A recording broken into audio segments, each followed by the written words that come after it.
یہ وہ عظیم لوگ ہیں جنہوں نے نبی پاک صلی اللہ علیہ وسلم کا اپنی آنکھوں سے ایمان کی حالت میں زندگی میں دیدار کیا اور آپ صلی اللہ علیہ وسلم پر ایمان لایا، وحی کو اترتے ہوئے دیکھا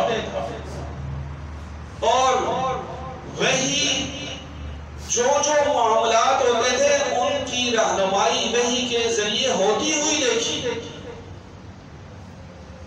تو صحابہ کرام کا ایمان بالشہود ہے، مشاہدے کا ایمان ہے، اور صحابہ کی جو فضیلت ہے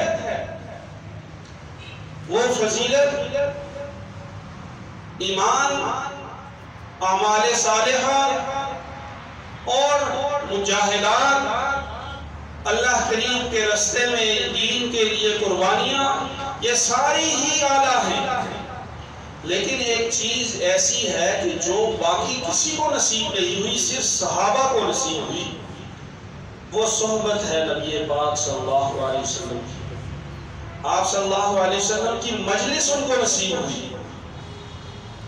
یہ وہ نعمت عظمیٰ ہے جو صحابہ کو سب سے زیادہ ممتاز کر دیتی ہے، اور مرتبہ صحابیت تمام مراتب سے بلند ہے۔